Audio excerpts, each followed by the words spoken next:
Divorce ஆக போற விஷயம் வரைக்கும் இன்னும் விடாம சொல்லிருக்கீங்க.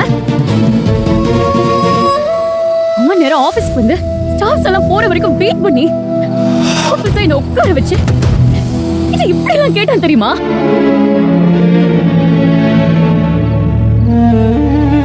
எனக்கு நடந்த கல்யாணமே ஃபேக்னு சொல்றான். அப்புறம் எப்படி உனக்கு சோழன் புருஷனா இருக்க முடியும்? அத போய் நீ எதுக்கு கல்யாணம்னு யோசிக்கிற? அதான் நீ தான் டிவோர்ஸ் அப்ளை பண்ணிட்டியே. என்ன ஹியரிங் போயிட்டல? எல்லாம் நடந்ததுக்கு அப்புறம் அந்த வீட்ல இருக்க ஒரு நல்ல பிளாட்ட பார்த்து கொண்டு போய் வைக்கிறேன். நீ உடனே கிஃப்ட் ஆயிடுன்னு உரிமையா பேசிட்டு இருக்கான்.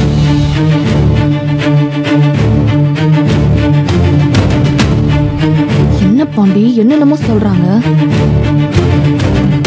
சம்பந்தமே இல்லாம ஒருத்தர் இந்த உட்கார வச்சு என் வாழ்க்கையில நடந்தத மொத்த கதையா ஏகிட்டே பாடம் எடுக்கிறான். எப்படி அவன் நெக்கலா பேசுற மாதிரி இருந்துச்சு தெரியுமா? அந்த நிமிஷம் எனக்கு அப்படியே காலையில உடைச்சு நடந்து போன்னு சொல்ற மாதிரி இருந்துச்சு. எனக்கு ஏற்கனவே கல்யாணம் ஆயிடுச்சு. இவன் கிட்ட பார்த்து பேசு, பார்த்து மெசேஜ் பண்ணு, மத்த வேலையெல்லாம் வச்சுக்காதன்னு காலையில சொல்றேன். ராத்திரி அவன் கிட்ட வந்து எனக்கு நடந்தது கல்யாணமே இல்லையாமேன்னு கட் அண்ட் ரைட்டா பேசிட்டு இருக்கான். அது கேட்க எனக்கு எவ்வளவு தர்ம சங்கடமா இருந்திருக்கும். எதுக்கு நான் அவன் கிட்ட சொல்லிட்டு இருக்கணும்? ஒரு கால் பண்ற வேலை இது. சொல்லுங்க, உங்களை தான் கேட்கற, சொல்லுங்க.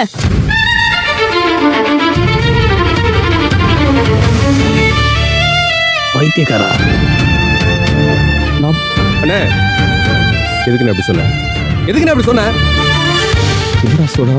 அவர் கேட்டாரு. கல்யாணம் ஆயிடுச்சான்னு கேட்டா ஆமா கல்யாணம் ஆயிடுச்சுன்னு சொல்ல வேண்டியதானே? எதுக்கு இவ்வளவு கதையும் சொன்ன? யார் அவன்? அவன் கேட்ட எல்லா கதையும் சொல்லிடுவே நீ? ஊர்ல யார் கேட்டாலும் இப்படிதான் போய் உண்மையை ஒப்பிப்பியானே? இல்லடா, அன்னைக்கு ஒரு நாள் அவர் நம்ம வீட்டுக்கு வந்தாருல, அப்போ நீ யாருன்னு கேட்கும்போது நிலா உன்னை கசின்னு சொல்லிச்சு. அத சொல்லி நிலா அப்படி சொன்னாங்களேன்னு கேட்டாரு. அப்போ எனக்கு சட்டுன்னு என்ன சொல்லி சமாளிக்கிறதுன்னு தெரியல. அதான்டா உண்மையை சொல்லிட்டேன். என்ன வேகம்? என்ன வேகம்? உன் விஷயத்தை நீ யார்கிட்ட போய் வேணாலும் என்ன வேணாலும் சொல்லு. இது நிலா நானும் சம்பந்தப்பட்ட விஷயம் என்ன? நீ எப்படி அவட்ட போய் சொல்லலாம்?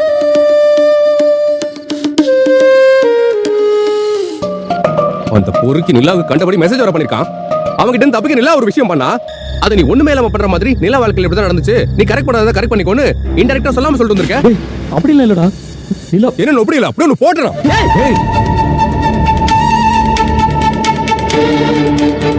கையறடா, அண்ணனை அடிக்க கை வந்துற.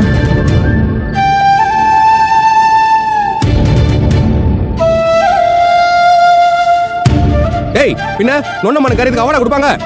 அறியுவனா? வீட்டுக்கு பெரியவன் சொல்லிட்டு தெரிஞ்சா மட்டும் பத்தாது, கொஞ்சமாவது மூளை யூஸ் பண்ணணும். இதுல இப்படி நடந்துக்க அப்படி நடந்துக்க அட்வைஸ் வேற. ஏய், அண்ணன் பண்ணது தப்புதான். அதுக்காக அவரை நீ அடிக்க கை வாங்குவியா? ஏண்டா, அண்ணன் நிலாவை பத்தி யோசிக்கல, என்ன பத்தி யோசிக்கல. ஏதோ ஒரு மூணாவது மனுஷன் ஏதோ ஒண்ணு கேட்டான்னு சொல்லி நடந்த எல்லா கதையும் முட்டாள் மாதிரி சொல்லிட்டு வந்திருக்கு. இதெல்லாம் தெரிஞ்சதுக்கு அப்புறம் அமைதியா இருக்க சொல்றியாடா? ஏய், என்ன வேணாலும் இருக்கட்டும்டா, அதுக்காக அண்ணனை கை வாங்குவியா? டேய், நீ அமைதியா போடா.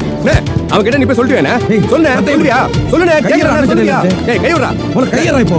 டேய், வெட்றா கைய. டேய், விடுடா. நான் சட்டி புடிச்ச உனக்கு என்ன பிரச்சனை? கையறா அண்ணன் கிட்ட. டேய், கை விடுடா. உன கையறா இப்போ. அட, கேக்குறத சொல்லு. டேய், கை விடுடா. கை விடுடா. வெட்றா நான் கைய. புடிச்ச உனக்கு என்னடா வலிக்குது? அதோ ஒருத்தங்க வந்துட்டால, போய் அவட்ட போய் கடல போடுறா. கையறா. டேய், கை விடுறா முதல்ல. ஏய், கையறா. டேய், விடுறா. சண்டை போடாதீங்கடா. கை விடுறா முதல்ல. உன் வாழ்க்கையில நடந்தா உனக்கு தெரியும், என் வாழ்க்கையில நடக்குது. அந்த அசால்ட்ரா உனக்கு. என்ன சொல்லுனே? கட்டையில இருந்து கைய விடுறா. உன கையறா இப்போ. கைய விடுறா. கைய கைய விடுறான்னு சொல்லிட்டு போடா. ஏய் பாண்டி, ஏய்